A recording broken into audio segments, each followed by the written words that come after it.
நம பார்வதீபதையே ஹரஹர மகாதேவா. ஸ்ரீ மீனாட்சமித மொக்கணீஸ்வர சுவாமி திருவடிகள் போற்றி போற்றி.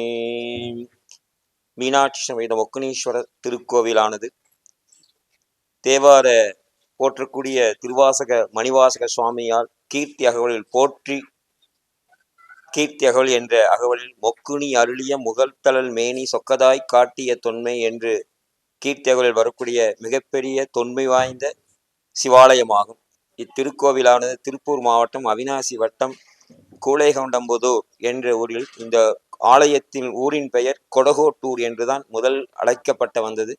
காலமருவி கூழைகவுண்டம்புதூர் என்று அழைக்கப்பட்டது. இத்திருக்கோவிலானது மாணிக்கவாதக சுவாமிகள் கீர்த்தி அகவலில் மொக்குனி அருளிய முதல் தழல் மேனி சொக்கதாய் காட்டிய தொன்மை என்கின்ற வரிகள் கீர்த்தி அகவலில் திருவாசகத்தில் வரக்கூடிய மாணிக்கவாசகர் போற்றி ஸ்தலமாக விளக்கப்படுகிறது. இது ஒரு வைப்பு ஸ்தலமாகும்.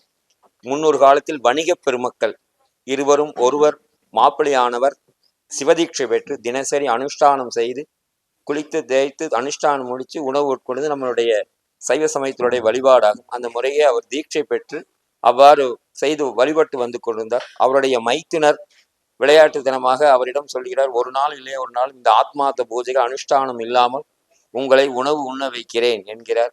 அப்படியெல்லாம் நடக்காது, நான் குருவிட்ட ஆசீர்வாதம் பெற்று அவர்கிட்ட நான் சொல்லித்தான் அது தீட்சையை எடுத்திருக்கேன். தினசரி அன்றாடம் குளித்து மூழ்கி சிவபூஜை முடித்து விட்டுத்தான் உணவு எடுத்துக்கொள்வேன், அவ்வாறு நான் தீட்சை பெற்றிருக்கேன், அது மாதிரி நடக்காது அப்படிங்கிற காலப்போக்கில் ரொம்ப காலம் ஆகிறது.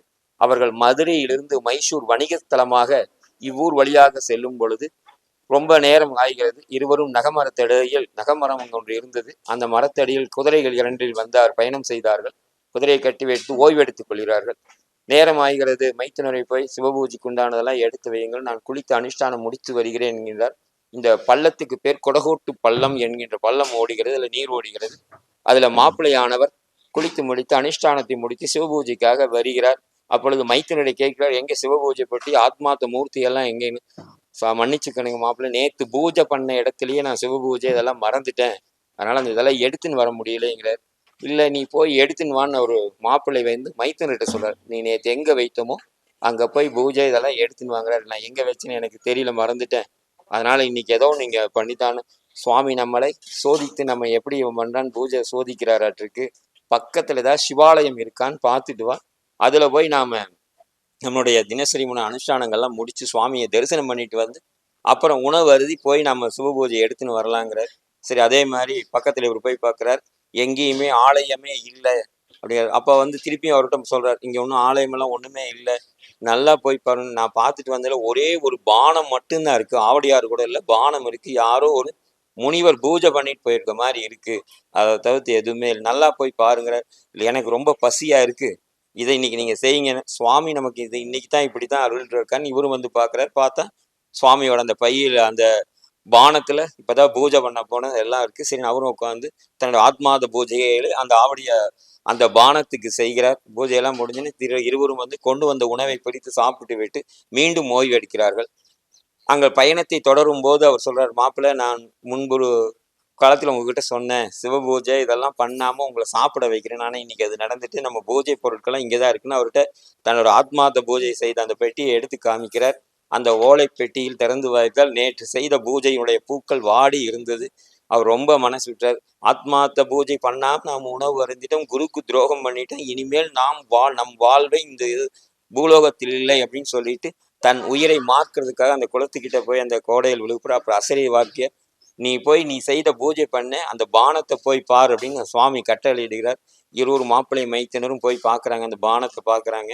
அப்போ மாப்பிள்ளை அந்த மைத்துனர் சிரிச்சுன்னே சொல்றாரு, நாம கொண்டு வந்தோம்ல கொள்ளு பை, அந்த மொக்கனை பையில தான் நான் மணலை போட்டு ரொப்பி வச்சிருக்கேன், நீ சாமி கும்பிட்றே அந்த இந்த பை தான் ஏளனமாய் சிரிக்கிறார். அப்போ போய் ரெண்டு பேர் சேர்ந்து பார்த்து இந்த லிங்கத்தை பார்த்து அழுகிறார் வந்து. அப்போ அந்த பையை எடுக்கிறதுக்காக இவர் அந்த பையை தான் இவர்கிட்ட அந்த மணலை விளைச்சி காமிக்கணும்னு எடுக்க போறாரு. அந்த பை வரல, அப்படி பூமியோட எழுந்து. அப்போ அசரீர சுவாமி சொல்றாரு, உடைய அன்பின் ஏற்றிக்கொண்டு நான் இங்கே இந்த அந்த கொள்ளுக்கு பை பேர் அந்த காலத்துல மொக்கன பையும்பாங்க. இந்த குதிரை கொண்டு இந்த பைய பேர் மொக்கன பை. அப்பவே சுவாமி சொல்றாங்க, நான் மொக்கனீஸ்வரன் என்று திருநாமத்தில் இங்கு வீட்டு அருள் பண்ண போறேன். இங்கிருந்து நீ மைசூரில் போய் கிருஷ்ணராஜ தேவராயர்கிட்ட இங்க சொல்லி எனக்கு ஆலயம் எழுப்புங்கிறார்.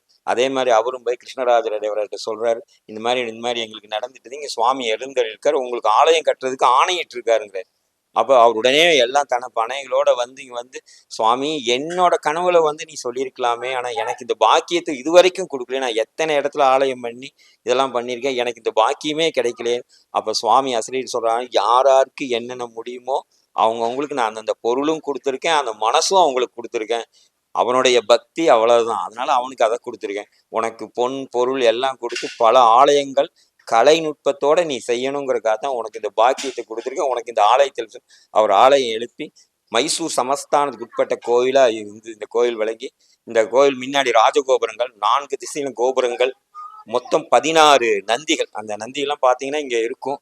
பல அந்த மாதிரி நந்திகள் கோபுரங்களோட இருந்தது. இங்க தெப்பக்குளம் தேர் திருவிழால மிகவும் சிறப்பாக நடந்த இந்த கோயில் திப்பு சுல்தான் திப்பு சுல்தான் ஆட்சி காலத்தில் இந்த கிருஷ்ணராஜராவல் எங்கெங்க கோவில் கட்டி இதெல்லாம் பண்ணாரு, அதை பூரா இன்னைக்கு அழிச்சாங்க. அந்த திப்பு சுல்தான் கோயில் தான் இந்த கோவில் முழுசும் அழிக்கப்பட்டு விட்டது. அதற்கப்புறம் நம்ம ரொம்ப நாள் கழித்து இந்த திருவாசகத்தை ஆராய்ச்சி செய்தவர் கோவையில வந்து பாலசுப்பிரமணியன் ஒருத்தர் இருந்தார். அவருடைய பெயரே திருவாசக மணி அப்படின்னு. முழுக்க முழுக்க அவர் வந்து திருவாசக ஆராய்ச்சி பண்ணி அவருக்கு தேர்னதான் மொக்குனி அருளிய முதல் தாள் மேனி சொக்கதாய் காட்டிய தொன்மை அப்படின்னு இதை பார்த்தேன்னு, இது எங்க இருக்கு இந்த கோவிலை கண்டுபிடிக்கணும்னு தேர்றார். அப்ப வந்து அவரு கொங்கு நாட்டு சதகத்துல ஒரு பாடலை கண்டுபிடிக்கிறார். செட்டி தேய்த்து முன் குளித்து அதை அப்படியே அங்கு செட்டி தேய்த்து குடகோட்டூர், இந்த பேரோட ஊர் பேர் வந்து குடகோட்டூர். மொக்கணி புதைத்து, அந்த மொக்கணிங்கிற பேரே மொக்கனை பைங்கிறதுனால அந்த மொக்கனை புதைக்கு வாய்ந்தது சிவலிங்கம் அப்படின்னு கொங்கு நாட்டுல இந்த ஸ்தலம் இருக்குன்னு கண்டுபிடிச்சு அவர் இங்க வந்து தேடி வந்து அவருடைய சிவனடியார் முயற்சியினால அன்றைய கமிஷனர் இருந்த உத்தரதாண்ட பிள்ளைன்னு ஒரு கமிஷனர் இருந்தார் சென்னையில. அவரும் இதை பார்த்து வந்து இங்க மீண்டும் ஒரு ஆலயத்தை எழுப்பினாங்க. போல இங்க இருக்க அனைத்து அந்த கல்லுகளே வச்சு 1962 இந்த கோவிலை ஸ்தாபித்து கும்பாபிஷேகம் பண்ணி இதெல்லாம் பண்ணாங்க. அதுக்கப்புறம் எங்களுடைய தாத்தா வந்து இதெல்லாம் பண்ணிட்டோம், ஒரு மாணிக்கவாஸ் பூஜை எல்லாம் இருக்கும். நாங்கள் அவினாசிலிருந்து என்னுடைய தாத்தா வந்து இங்கே பூஜை பண்ணார், என் அப்பா வந்து பூஜை பண்ணாங்க. இப்போ நாம பண்ணிட்டு இருக்கோம். இது ஒரு சும்மா இதாக தான் இருந்தது. என்னோட காலத்துல இவங்களுக்கெல்லாம் தெரியும், இதோட மண்டபம் எழுப்பி கல்காரெல்லாம் அமைச்சு இந்த அளவுக்கு சிவனடியார்கள் எல்லாருடைய அன்பளிப்பினால் இந்த கோயிலை இப்படி பண்ணிட்டு இருக்கோம். இந்த கோயிலுடைய சிறப்புகள் தினசரி காலை 10 மணிலிருந்து 12 மணி வரைக்கும் உச்சிகால பூஜை முடிஞ்சு கோயில் திறந்திருக்கும். அதே மாதிரி இந்த பிரதோஷ வழிபாடு இங்க சிறப்பாக நடந்துட்டு இருக்கு. அமாவாசை, மாத சிவராத்திரி, பௌர்ணமி வழிபாடுகள்லாம் இந்த திருக்கோயிலில் சிறப்பாக நடைபெற்று வந்துட்டு இருக்குது. வாய்ப்புள்ளவங்களாம் இந்த முக்கணி அருளி முகல்தலல் மேனி சொக்கதாக திருவாச வைப்பது கோயில்கள் உங்களுக்கு வாய்ப்பு இருக்கும்போது கலந்து கொண்டு எம்பெருமான் திருவருக்குள்ள அன்புடையும் அழைக்கிறோம். சிவா திருச்சிற்றம்பலம் தில்லையம்பலம்.